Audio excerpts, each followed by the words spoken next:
So you could observe. Brian Stone, bring out the worst in me. How are you, my friend? And pleasant good evening. Welcome to the Observer. Mikey, thanks for inviting me. The Observer, hello to your viewers, the Trinidad and Tobago. We are in exciting times with this local elections. Yes, it is. You have been, I know you to crunch numbers, and I mean you crunch them to the point where on point and precise. And you've been looking at this for quite some time, making your assessments. Where exactly is the battleground, if we had to point out to the people where the lines are going to be drawn and the fight is expected to be a bit rough? Sure. I'll let your viewers, let me just paint a big picture for your viewers first, and then we could zero in onto where the actual battlegrounds are. First of all, I'll let your viewers know that I do a lot of this statistics, so I do a lot of number crunching. So some of the things that I'm going to tell you here are actual factuals. This is what it is. Just to give them a little history, back in 2010, to show you how things have changed. In 2010, in local elections, the UNC won 11 of the 14 corporations. Now, folks, there are 14 corporations. That's what the elections are about. 14 corporations. And in those corporations, those 14 corporations, there are councillors that their people elect. They're called electoral districts. And back in 2010, there were 134 electoral districts. The last elections, let's move up now to the last elections, which was 2019. The corporations were split evenly, 7-7. So UNC has 7 corporations now, and PNM has 7. And what happened between 2019 and the last local election, which was 2016, PNM had 8, UNC had 6. So the last election, UNC picked up 1 corporation. They also picked up electoral seats, electoral districts. And the current standing now is 7-7 each in corporations. In electoral districts, PNM has 72, UNC has 67, so there's just five councillors difference. And in aldermen, now folks, remember, a particular party may not win a corporation but if they get 25% of the votes, they have the opportunity to elect aldermen. And as it stands right now, the UNC has 27 aldermen. There are a total of 56. 27, and the PNM has 29, just 2 more. So basically, as it stands, based on 2019, the last election, Mikey, they're basically 50-50 evenly split. Okay? At the end of the day, that's what 2019 produced. Okay. Now, how does it look for 2023? In my view, very similar. And you asked a very pointed question, where are the battlegrounds? Well, because of our time, it's hard to get into the actual electoral districts within the corporation, so I'll just start with the corporation. Nice. There are just 2 battleground corporations when you crunch the numbers statistically. The rest are safe corporations for either side. That is 6 safe for UNC and 6 safe for PNM. What could change in those corporations is the amount of councillors, the amount of electoral districts. They could, PNM and UNC could gain 1 here, lose 1 there. That doesn't really change the status quo very much. Where the battleground is in 2 corporations, Sangre Grande and San Fernando. Interestingly, Sangre Grande was won in 2019 by the United National Congress, and San Fernando was won by the PNM in 2019. So let's go to Sangre Grande. Sangre Grande is going to be the biggest fight. Why? Sangre Grande has 8 electoral districts. So the first to 5 gets the corporation, yes? Right. Right.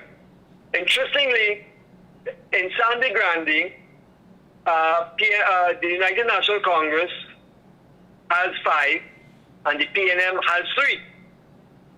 But of those 8 electoral districts, there are actually 5 battlegrounds within those 8.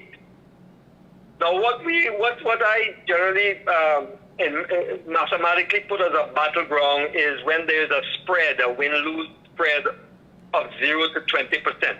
All right, so anywhere within that 20%, it's a battleground. So okay? it can swing anywhere between that. That's what you're saying.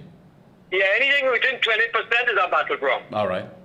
Okay, based on the last election. So I'll give you an example. Komoto Tamina, the UNC won that. This is just an example. But they won it by 13%. So that's between 0 and 20%. So that is a battleground. And what does 13% represent? I'll give an example to your viewers. 13% was 521 votes. So in Komoto Tamana, for example, where the UNC won, and they have never lost that electoral district, by the way, they won by 13%, 521 votes. Out of a total of 3,927 people who came out, they won by 521. So very much a battleground, yes? Right. But what's interesting about Sangre Grande is the amount of battlegrounds. Of the 8 electoral districts, 1, 2, 3, there are 3 of that 8 that are UNC battlegrounds, and 2 of that 8 are PNM battlegrounds. Okay. So PNM now already has 3. They have 3 electoral districts since 2019, but 2 of them are battlegrounds. Okay. And they have the more heated fight because in, for example, 2 of the battlegrounds, one is only 4%. They only won it by 4%, and the other one 8%. Whereas the other 3 battlegrounds that are UNC, they won it in double figures, 12, 13, and 19%. In other words, statistically, the UNC is supposed to hold on to Sangre Grande. You got me? Okay. So there are likely to be no changes there. The UNC can afford to lose, cannot afford to lose any seats because remember they have 5 and you need 5 to take hold, right? Right.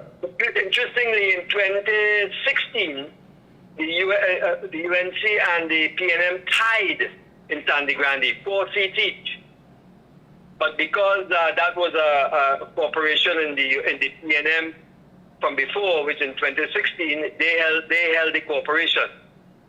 So it's going to be a fight. There's no question of a fight, and both parties are going to pour all their resources in there, right? But statistically, I see the UNC from the statistics. That seat is very much weighted in their favor. They should hold on to Sangre Grande. So right? You're saying basically a lot of, well, I mean, you're not the only one that would have a copy of the game plan. So as you mentioned, a lot is going to be thrown into these areas that we are basically deeming to be the battleground. How is that a good thing or a bad thing, especially for those who may not be politically inclined and listening to what you're saying? Again, it takes away from the core issues that affect the people in these areas. Or is it just about, hey, throw everything, including the kitchen sink, and just bring it home? Has it reached to that point there must be a victory at all costs? Well, interesting question. Interesting question. The way I'll answer that, how I phrase this, how I see this election is based, I mean, we can see that Sangre Grande is weighted UNC, right? The should hold, okay?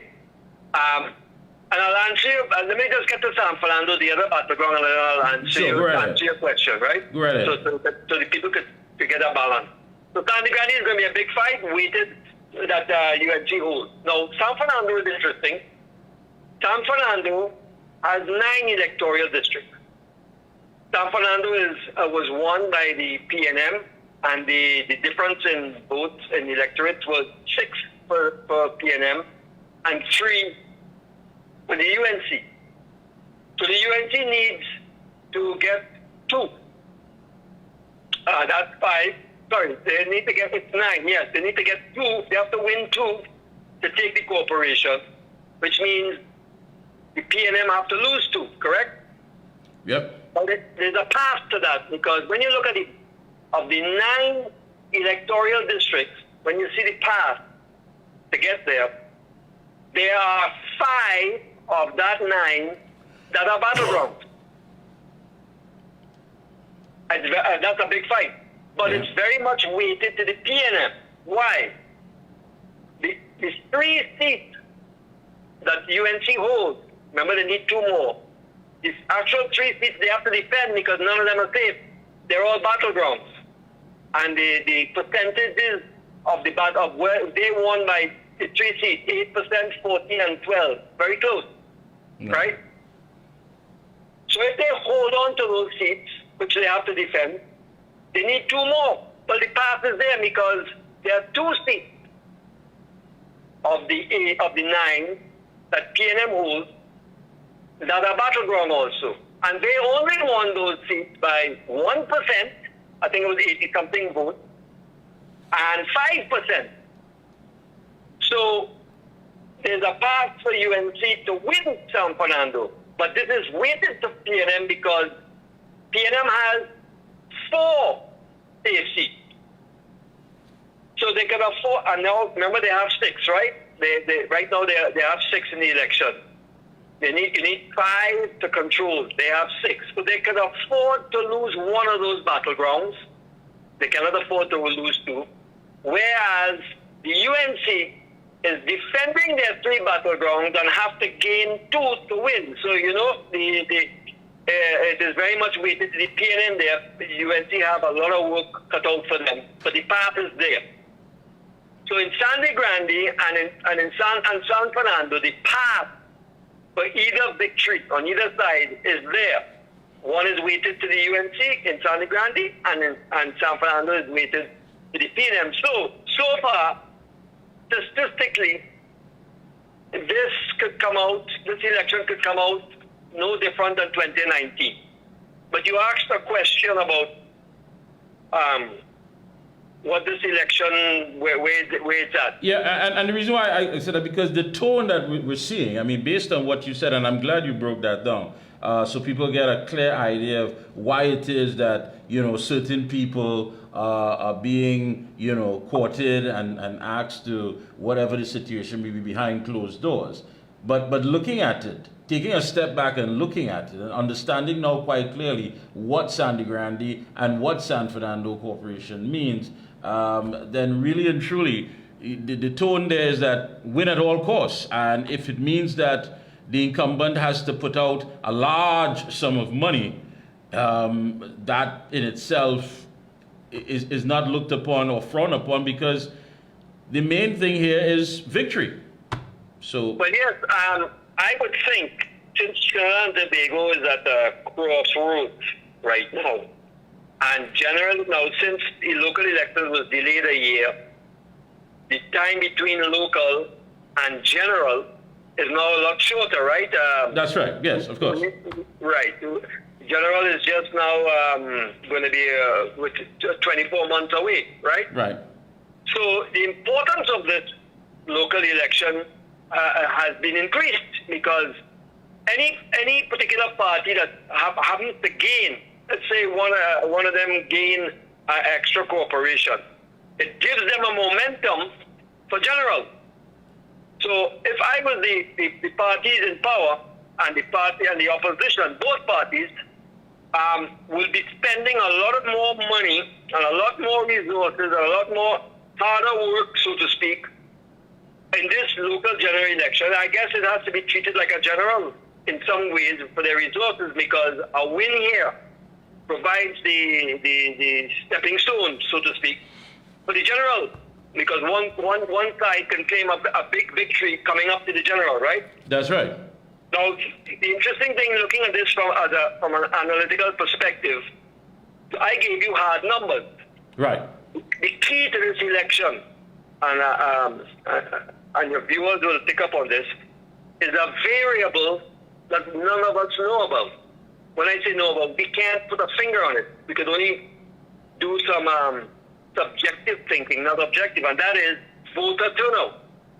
Now, what I mean by that, in the average voter turnout in the last few decades, really, and in 2019 was 35%, which is almost half of what comes out in general elections. In other words, most people in Trinidad and Tobago tend not to take local general elections serious. They don't come out to vote as they come out in general, and that's a mistake. That would be a mistake, because things are very serious right now in Trinidad. Their vote have to come out to say one way or the other how they feel. Anyhow, at 35%. But historically, as in 2010, when there was the Camlamania and UNC 1G and they went into local elections, they won 11 of the 14 corporations in 2010 with 39% of voter turnout. In other words, there were 4% more voter turnout. That's a lot, because 1% is about 10 or 12,000 people. So that's about 40 to 50,000 more people came out. And historically, in local elections, if you go back even further, the higher the voter turnout in a local election generally goes against the ruling party. Yeah, the incumbent is affected. Yeah, why? Because people are, things are not running well, and they want to voice make their voices heard through their vote. They have concerns. So, yeah, they're concerned. So if you take that historical those numbers and you put it to today, and you say, okay, the variable is, boy, are we going to get a higher than 25% voter turnout? Well, if you look at all the media for the past year, and you're only hearing people fed up, you're hearing enough is enough, you're seeing a lot of people coming out onto the streets and what have you. Yeah. Quickly, because you got to go. Rob, go ahead. One can only speculate that we should get a higher voter turnout, because the fed upness, people are going to come out and likely vote against the ruling party. We don't know. We don't know. Well, let's take a pin in there. We've got to go. But again, nothing should be taken for granted. I mean, basically the picture you have drawn for us here is that this is a serious battlefield. Looking at Sangre Grande, looking at San Fernando, take nothing for granted. Underestimate no one in all of this. So really and truly, it's all about getting people out. That's the bottom line. Yes, and I will just end with this. Your vote counts, especially in a local election, because some of these electoral districts were only won by about 30 votes. Right. Thank you so much, Brian Stone. It's been a pleasure.